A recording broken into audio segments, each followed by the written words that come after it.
அடுத்தபடியாக திறனாய்வுரை அமர்வு தொடங்க இருக்கின்றது. முதலாவதாக திறனாய்வுரை நிகழ்த்த தமிழ் வளர்ச்சி இயக்குனர் திரு அவ்வை அருள் அவர்களை அன்போடு அழைக்கின்றோம்.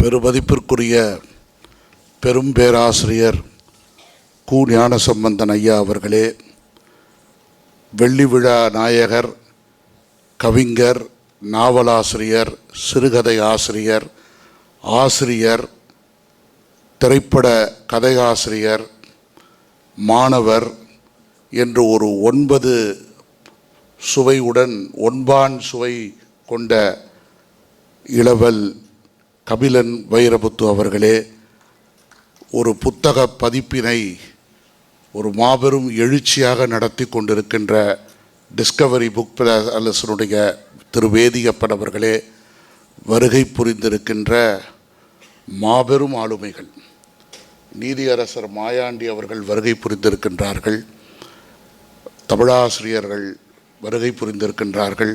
அதுவும் குறிப்பாக என்னுடைய இனிய தமிழாசிரியர் சந்திரன் அவர்கள் வருகை புரிந்திருக்கின்றார்கள். இந்த உலகத்தமிழ் சங்கத்தை இவ்வளவு எழுச்சி வாய்ந்த ஒரு அரங்கமாகவும் மண்டபமாகவும் ஒரு சிந்தனை மண்டபமாக இன்று நீங்கள் எல்லோரும் கண்டுகளிக்கும் வண்ணம் இதை உருவாக்கிய ஒரு மாபெரும் பங்கு கொண்டவர்தான் தமிழ் வளர்ச்சித்துறையினுடைய மேலாள் துணை இயக்குனராகவும் உலகத்தமிழ் சங்கத்தினுடைய தனி அலுவலரமாக இருந்த அண்ணல் முனைவர் பசும்பொன் அவர்களே, வருகை புரிந்திருக்கின்ற தாய்மார்களே, மாணவ செல்வங்களே, அறிஞர்களே, உங்களை எல்லோரையும் இன்றைய மாலை பொழுதில் எங்களுடைய உலகத்தமிழ் சங்க வளாகத்தில் கண்டும் பேசுவதிலும் நான் எல்லையில்லாத மகிழ்ச்சி அடைகின்றேன். நான் உளமாற நெகிழ்ந்தேன். மெட்டூரியினுடைய குரல் வளத்தை கேட்டு இதுதான் 3ஆம் தலைமுறை, எவ்வளவு அழகாக எல்லாம் சொல்லி தன்னுடைய தந்தையாரை குறித்து நிறைவாக குறையும் இன்றி மிக நிறைவாக மெட்டூரி சொன்னதை நான் வாழ்த்த கடமைப்பட்டிருக்கிறேன். பெருமக்களே, இது நான் படித்து மிகவும் சுவைத்தவன். எனக்கு மட்டும் இது நித்திலன் வாக்கு மூலமாக தெரியவில்லை, கபிலனின் வாக்கு மூலம் என்றுதான் நான் உணர்ந்தேன். யாராவது இப்படி எண்ணி பாருங்கள், எப்படிப்பட்ட ஒரு கதையை இவர், ஒரு அறிவியல் புனைகதையை மிக அருமையாக இதை புனைந்திருக்கின்றார். ஒரு ஏறக்குறைய 30 பாத்திரங்கள் நம்மை கடந்து செல்லுகின்றது. 30 பாத்திரங்களும் அவ்வளவு நுட்பமான பெயர்கள். எண்ணி பார்த்தால் வியப்படைவீர்கள். ஏனென்றால் அந்த பாத்திரங்களுடைய பெயர்களே ரொம்ப சிலிர்க்கும். நெய்தல்னு ஒரு பெண்ணுக்கு பெயர், மாதவின்றது ஒரு அருமையான ஒரு செய்யறிவினுடைய திறத்தால் வந்த ஒரு பெண்ணுக்கு சத்தியாவதின்னு பெயர் வைத்து அது மாதவி என்று பெயர் மாறுகிறது. அங்கிங்கெனாதபடி தமிழை அவர் மிக அருமையாக இந்த புதினத்தில் புனைந்திருக்கின்றார். எனக்கு என்ன தொடக்கத்திலேயே சொல்ல வேண்டும் என்றால், என்னுடைய நண்பர், அவரும் ஒரு பெரிய ஆசிரியர், ஆகோள் தமிழா என்று என்னை கேட்டார். நான் சொன்னேன், யாரை யார் வினவுவது என்று கேட்டேன். அவங்க தந்தையை போல தமிழை கரைத்து குடித்தவர்கள் யாரும் இல்லை. அவருடைய மகன் கபிலன் ஆகோள் என்று எழுதியிருப்பது மிக அருமையான தூய தமிழ் சொல் என்றேன். எப்படி என்று என்னை அவர் கேட்டார். அதற்கு நான் அவரிடம் என்ன சொன்னேன் தெரியுமா? ஆவினை கொள்வதுதான் ஆகோல். இந்த கொள்ளுதல் என்னும் தொழில் பெயர் கோள் என நீண்டது. பகைவர் நாட்டு ஆணிரைகளின் அரசரின் ஆணை பெற்றும் பெறாமலும் வெற்றிப்பூ அணிந்து சென்று மறவர்கள் ஆணிரைகளை கவர்ந்து வருவர் இதுதான் ஆகோல்னு சொல்லிட்டு புறப்பொருள் வெண்பா மாலையில் ஒரு பாட்டு, அந்த பாட்டையும் அவருக்கு மேற்கோள் எடுத்து சொன்ன பொழுது அவர் உண்மையாகவே சொன்னார், அருள் நீங்கள் இப்போ சொன்ன பிறகுதான் எனக்கு அது தூய தமிழ் பெயர் என்றே எனக்கு விளங்கிற்று என்று அவர்கள் தெரிவித்தார்கள். அந்த கதாபாத்திரங்களுடைய பெயர்களை மட்டும் அப்படியே ஒரு வரிசை அணிவகுத்து காட்டுறேன். மதனா, மதுரா, மாயன், சின்னமாயன், நெய்தல், செங்காந்தல், கணிதன், மாக்கியவல்லி, நித்திலன், சிந்தா அமுதன், சேரமான், ஏற்கனவே சொல்லிட்ட Madhavi Sathyavathi, Richard, Neil Homer, Joseph, போதும் பொண்ணு, உறங்கா புலி, மலையமாடன், தூங்காதேவர், பவளக்கருப்பன், வீரச்சின்னமானு, ஜார்ஜ் ஜோசப் என்கிற ரோசாப்பு துரை, இருளாண்டி, வீரச்சின்னமானு, யாழி, சீனி தேவர், பசும்பொன் தேவர், அபை என்று ஒரு 28 கதை பாத்திரங்கள். இதற்கு என்ன சொல்கிறாங்கன்னா, இந்த புதின வகைக்கு நாங்கள்லாம் புதினம் எப்படி படித்தோம்ன்றேன். நான் படிக்கும் பொழுது கல்லூரியில் எழுத்தாளர் ஜெயகாந்தன் அவர்களுடைய புதினங்களையும் எழுத்தாளர் பாலகுமாரனுடைய புதினங்களையும் தான் தொடக்கத்தில் படிக்க தொடங்கினேன்.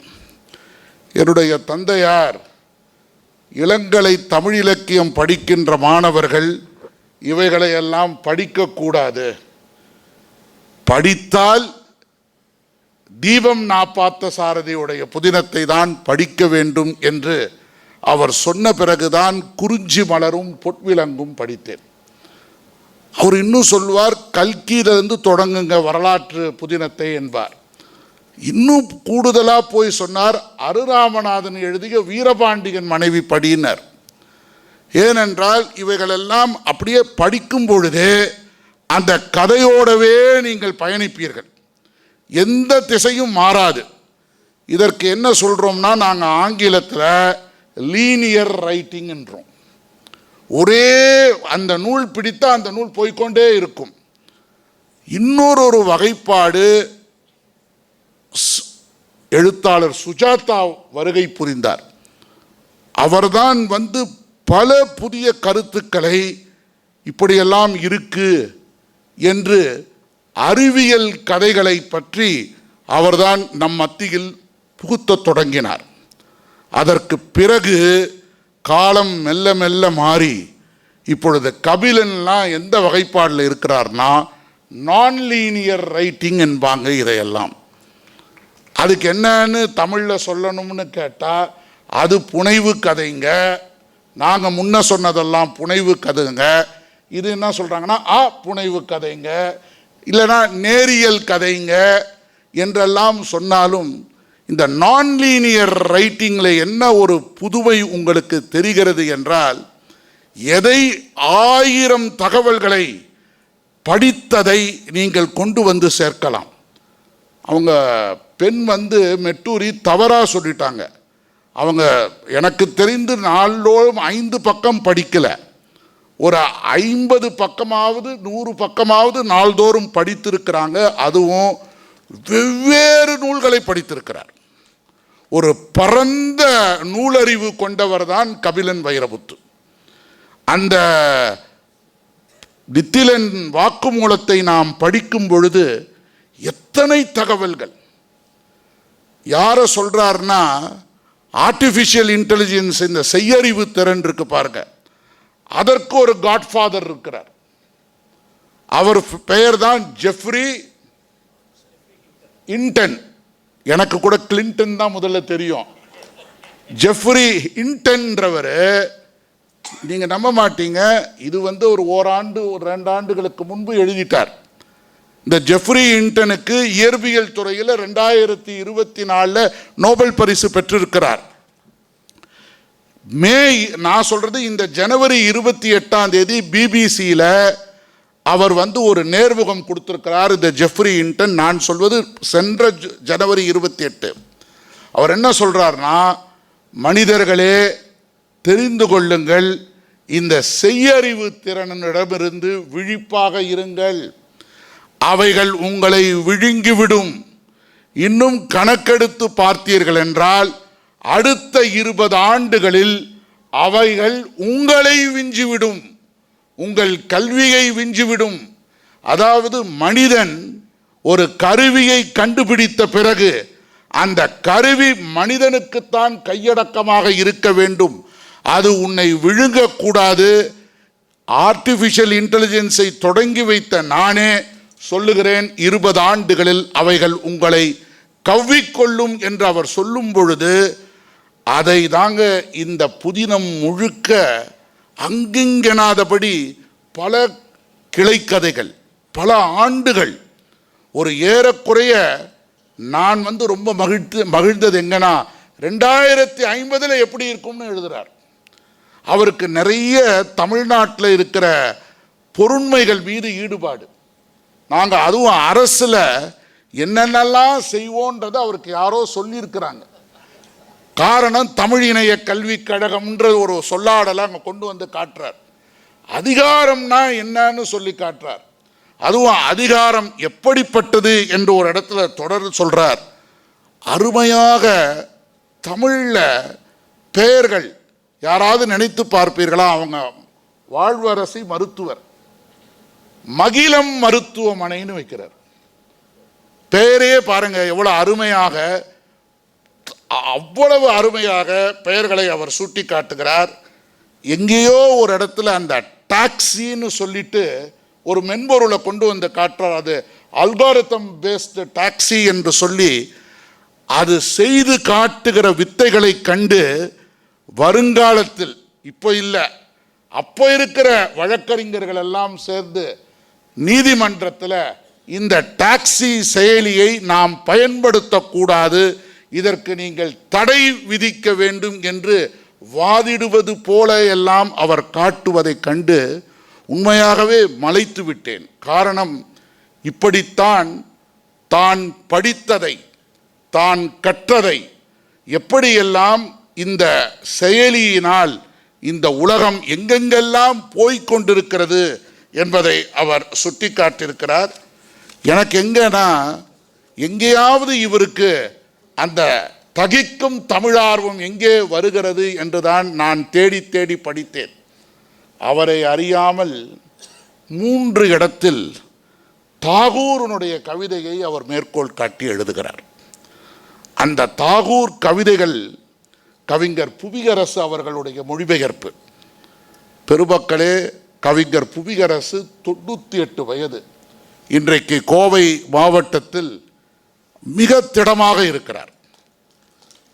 எனக்கு ரொம்ப எழுச்சியாக இருந்த காரணம், நான் டெல்லி பல்கலைக்கழகத்தில் முனைவர் பட்டம் பெற்றுக்கொண்டிருந்த பொழுது நான் ஷேக்ஸ்பியருடைய நாடகங்களை உடைய தமிழாக்கத்தை பற்றி தான் நான் அந்த ஆய்வு செய்த பொழுது ஷேக்ஸ்பியர் நாடகங்கள் பலவற்றை தமிழாக்கம் செய்த பெரியவர் தான் கவிஞர் புவியரசு. மாண்புமிகு தமிழ்நாடு முதலமைச்சர் அவர்கள் சாகித்ய அகாடமி விருது பெற்றவர்களுக்கு என்று மட்டுமே கனவு இல்லம் என்ற ஒரு அருமையான திட்டத்தை தொடங்கி அதனுடைய வாயிலாக, அந்த திட்டத்தின் வாயிலாக கோவை மாவட்டத்தில் அவருக்கு ஒரு அருமையான ஒரு தமிழ்நாடு வீட்டு வசதி வாரியத்தினுடைய குடியிருப்பினை தமிழ்நாடு அரசு இலவசமாக வழங்கி மகிழ்ந்தது. எதற்கு சொல்லுகிறேன் என்றால், எழுத்தாளர்களை போற்றுகிற அரசில் இன்றைக்கு, அதுவும் இந்த அரசு நடத்துகின்ற இந்த சங்க வளாகத்தில் வளரும் எழுத்தாளராக என்று கூட சொல்ல மாட்டேன், வருங்காலத்தில் விருது பெறும் எழுத்தாளராக கபிலன் இருக்கிறார். அப்புறம் இன்னும் கொஞ்சம் நுணுகி படித்து பார்த்தேன். எங்கேயாவது இந்த தாகூர் கவிதையை தவிர வேற ஏதாவது சொல்லுவாரான்னு பார்த்தேன். பாருங்க, அந்த தாய்ப்பாசம் தன்னை அறியாமல் வரும். அவங்க அம்மா கவிஞர் பொன்மணி வைரமுத்து எழுதிய ஒரு அருமையான கவிதை, மீண்டும் சரஸ்வதி என்ற கவிதை நூலிலிருந்து ஒரு அருமையான கவிதையை, அதுதான் நான் சொன்ன பாருங்க, இந்த நான்லீனியர் ரைட்டிங்கில் கிடைக்கின்ற ஒரு மிகப்பெரிய வெகுமதி இதுதான். நான் எங்கெங்கெல்லாம் படித்தேனோ அவைகளை எல்லாம் பொருத்தி காட்டலாம். அந்த பொருத்தி காட்டுவதற்கு இந்த புதினம் அவருக்கு ஒரு மிகப்பெரிய கவசமாக வந்தது. சரி, இன்னும் நுணுகி போய் பார்த்தேன். அம்மாவோடு நின்று விட்டாரே, எங்காவது அவங்க அப்பா வாசம் வராதா? அதுதானே நாம் எல்லாரும் தேடுவோம். அப்பா வாசம் எங்கேயாவது வருகிறதா என்று தேடி பார்த்தேன். ஒரு இடத்துல சொல்றார், அதுவும் ரொம்ப அருமையாக சொல்றார். அந்த பெண்ணை, வட்டமான முகம், வட்டமான முகம், அந்தி மஞ்சள் நிறம், அணுக முடிந்த அவதார உயரம். அங்க வந்துட்டார் அவங்க அப்பா. அணுக முடிந்த அவதார உயரம், காவிய கண்கள் வழியும் கண்ணீரையும் முத்த ஈரமாய் மாற்றிடும் ஆசை கண்ணங்கள், ஒரு 100 ஓவியங்களை தேக்கி வைத்த சின்ன சின்ன தூரிகையான இவைகள், மூக்குத்தி அணிந்த மேகச்சிமிழ் போன்ற நாசி, மங்கள சொற்களால் செய்த செம்பவள உதடு, சரசரவென முழங்கால் வரை நீளும் கருந்தி கூந்தல், காலை இருளில் மீண்டும் போக முடியாத வைத்தியசாலைக்கு கொண்டு வந்தார் என்று சொல்லி பல இடங்களில் அவருடைய அந்த மேற்கோள்கள், அந்த கதைகளில், அந்த கதை படிக்கும் பொழுதுதான் உங்களுக்கு சிலது நன்றாக தெரியும். நான் சொன்ன பாருங்க, எப்படி கனடாவின் டைகா காடுகளின் பைன் மரங்களுக்கு இடையே குமிழி கூடாரம் போல், முழுவட்ட கண்ணாடி குகையைப் போல் பனிமலைகள் சூழ்ந்த அந்த அடர் வனத்தின் மீது தேவதை சிந்திய ஒரு ராட்சச கண்ணீர் துளியை போல பறந்து விரிந்து கொண்டிருந்தது இந்த ஆகாய பந்து. அவருடைய ஓமைகள் மிக யாரும் எந்த இடத்திலும் பயன்படுத்த முடியாத சொல்லாடல்களை, ஓமைகளை, ஓமானங்களை அவர் மிக அழகாக செய்து காட்டுகிறார். ஒரு இடத்துல ரொம்ப நாகரிகமாக சொல்லி காட்டுறார், செய்த தவறுகளுக்கு வருந்துகிற பயிற்சியை மனிதர்கள் இன்னும் பெறவில்லை என்றார். அதுதான் வாடிக்கை. ஒரு இடத்துல இன்னொரு இடத்துல சொல்லி காட்டுறார், பூனைக்கு திருக்குறள் சொல்லி கொடுக்க முயற்சி செய்கிறார். பூனைக்கு உயிரெழுத்து தெரிகிறது என்கிறார். இவைகளெல்லாம் சாத்தியம். இந்த செய்யறிவு திறனால் இவைகளெல்லாம் சாத்தியம் என்று சொல்லுகிறார். நண்பர்களே, நீங்கள் ஒன்று சொன்னால் வியப்படைவீர்கள். அவர் பேர் என்னங்க? அந்த கூகுள் இங்கிருந்து தமிழ்நாட்டிலேருந்து போனார். அவர் பேர் என்ன? சுந்தர் பிச்சை. இந்த சுந்தர் பிச்சை எங்கே படித்தார் தெரியுமா ஐயா? நம்ம MIT, Madras Institute of Technology, குரோம்பேட்டையில் படித்தவர். இவருக்கு பாருங்க, அங்கே போய் அந்த கூகுளில் போயிட்டு நீங்கள் எல்லாரும் பயன்படுத்துவீங்க, கூகுள் குரோம்னு படிப்பீங்க, கேட்டிருப்பீங்க. இந்த குரோம்ன்றது எது தெரியுமாங்க? தான் படித்த கல்லூரி குரோம்பேட்டையில் இருப்பதனால் அதுதாங்க குரோம். எங்க போய் வைத்திருக்கிறார் பாருங்க. இதுதான் தமிழனுடைய வெற்றி. அது யாருக்கும் தெரியாது. அததான் குரோம் லெதர் என்ற நிறுவனம் தான் பிறகு குரோம்பேட்டை என்றே மாறியது. இன்னொருத்தருங்க, இந்த பெர்ப்ளெக்சிட்டின்னு ஒரு இருக்குங்க, அரவிந்த் சுப்பிரமணியம்னு அவர் நம்ம தமிழ்நாட்டு தமிழருங்க. அவர் சொல்றாரு, எங்க அம்மா செய்து கொடுத்த பருப்பு உசிலி எனக்கு ரொம்ப பிடிக்கும். இந்த பருப்பு உசிலிய நான் எப்படியாவது பயன்படுத்தணும்னு பார்த்தேன். இந்த பருப்பு உசிலி தான் பெர்ப்ளெக்சிட்டின்னு மாத்திட்டேன். எதனா நீங்க என்ன, நான் ஒரு வாரந்தோறும் ஒரு இதழ் வெளியிடுறோம் ஐயா.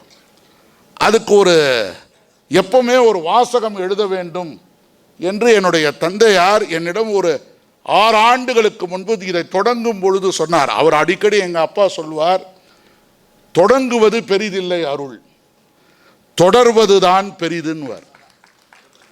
அந்த தொடர்கின்ற பயிற்சியில் வெற்றி பெற்றவர் தான் கபிலன் வைரமுத்து. இல்லைன்னா வேதியப்பன் போல பதிப்பாளர்களை எல்லாம் நம்மளால தீனி போட முடியாது. அவரை விடாம அவருடைய வேகத்துக்கு அவர் ஈடு கொடுத்து ஓடுகிறார். இல்லை என்றால் எண்ணி பாருங்க, ஒரு 3 ஆண்டுகளிலேயே தொடர்ந்து 3 நூல்கள், ஆகோல், மாக்கியவல்லி, இப்போ நித்திலன் காப்பிய வாக்குமூலம், எப்படி எழுதுறாரு பாருங்க. மாக்கியவல்லின்னு சொல்லும் பொழுதே எங்கள் அப்பாலாம் அப்போ ரொம்ப மகிழ்ந்தார். இப்போ நாங்கள்லாம் படித்தது அந்த பிரின்ஸ் எழுதின அந்த மாக்கியவல்லியை தான்ப்பா படித்தோம்.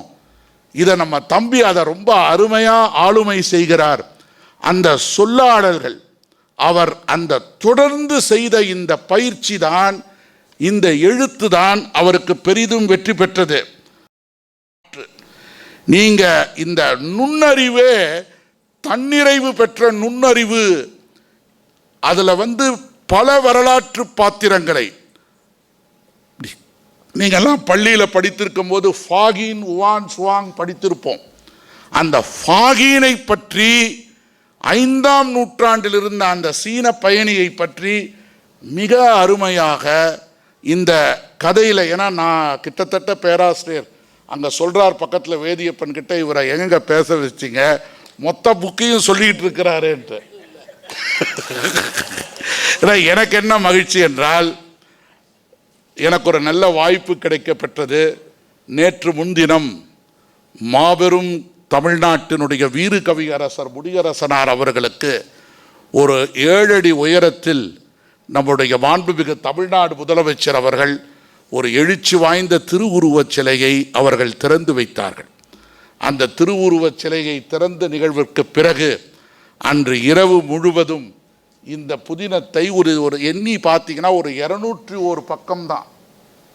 அவருடைய அந்த கதை ஓட்டத்திற்கு அந்த பக்கம் தோறும் அதை நாம் படித்து பார்த்த பொழுது நான் உண்மையாகவே மகிழ்ந்தேன், பரவசம் எழுதேன். இப்படி தான் எப்படி படிப்பதை, தான் கற்றதை அவர் பல இடங்களில் மிக அழகாக மேற்கோள்களாக அங்கிங்கு என்று வரலாற்றை அவர் நமக்கு ஒரு மீள்பார்வையை செய்திருக்கின்றார். கபிலனுடைய சொல் ஆளுமையை கண்டு வியந்தேன். அவருடைய அந்த கதை புனைவினுடைய எழுச்சியை கண்டு உண்மையாகவே விம்மிதம் அடைந்தேன். இப்படிதான் இளைஞர்கள் இன்றைக்கு இப்படி இருக்கிறாங்க. நான் எதற்கு சொன்னேன்னா, அந்த உலகத்தமிழ் அந்த இதழுக்கு நாங்கள் அந்த தொடர்ந்து எதுகை மோனை தேடுவேன்.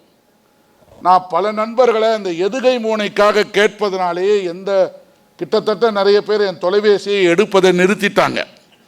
ஏன்னா இவருக்கு எதுக்கு எடுத்தாலும் அது எதுகை சொல்லுங்க மோனை சொல்லுங்கன்னு சொல்கிறாரேன்ட்டு. அப்போது திடீர்னு அந்த எங்களுடைய செல்பேசியிலேயே ஏய் என்று சொல்லி ஒரு இடுகை இருந்தது. நான் அதை துளாவி எனக்கு இதற்கு ஒரு எதுகை சொல் என்று தான் கேட்டேன். நம்ப மாட்டீர்கள், நான் வியந்தேன். நான் தேடியது ஒரு சொல், அதற்கு எதுகைக்கு மோனை தேடியது ஒரு சொல். ஒரு ஏறக்குறைய 15 சொற்களை அந்த எனக்கு சுட்டி காட்டியது.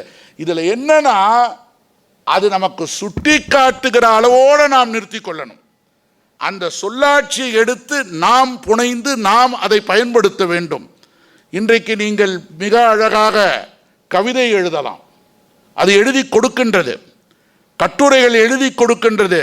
ஆனால் அதையே நாம் மயங்கி அதுவே நமக்கு தேர்வு எழுத வேண்டும் என்று நினைத்தால் தோல்வி பெறப்போவது நாம் தான்.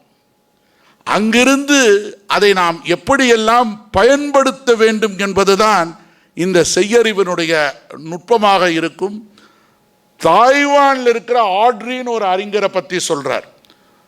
பல இடங்களில் பல மேற்கோள்களை அவர் சொல்லி காட்டிய விதத்தை கண்டு இதுதான் ஒரு களஞ்சியம், இதுதான் ஒரு வருங்காலவியலுக்கு ஒரு கலங்கரை விளக்கமாக நித்திலன் வாக்குமூலத்தை நான் பார்க்கின்றேன். ஏன்னா ஃபியூச்சராலஜின்னு இப்போ ஒரு பெரிய பிரிவாக அறிவியல் பிரிவு வளர்ந்து வருகின்றது. அதை மிக அருமையாக கணித்து மிக எழுச்சி வாய்ந்த ஒரு அரும்படைப்பாக கபிலனுடைய உழைப்பு இதில் தெரிகிறது. அனைவரும் இந்த நூலை வாங்க வேண்டும்.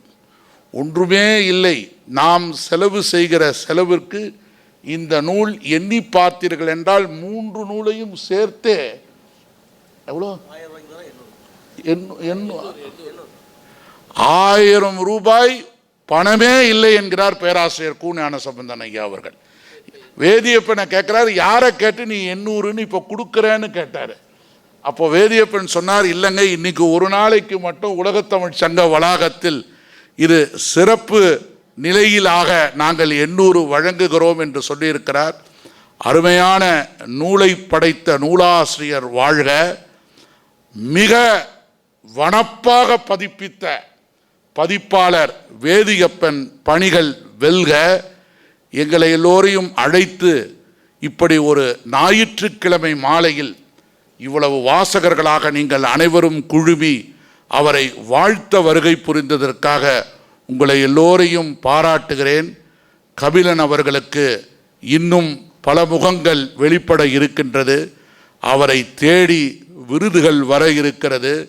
பல விருதுகளை நீங்கள் பெற வேண்டும். தந்தையை காட்டிலும் உங்களுக்கென்று ஒரு தனிமுகம் உள்ளது. தந்தையையும் விஞ்சுகின்ற மகனாக கபிலன் அவர்கள் இருப்பதை நான் உவகையுடன் பாராட்டுகிறேன். இன்றுதான் எனக்கு தெரிந்தது அவர் பெயர் கபி என்று. எனக்கு காதெல்லாம் கவி கவி என்றுதான் விழுந்தது. உங்களை மீண்டும் பாராட்டுகிறேன், வாழ்த்துகிறேன். நன்றி, வணக்கம்.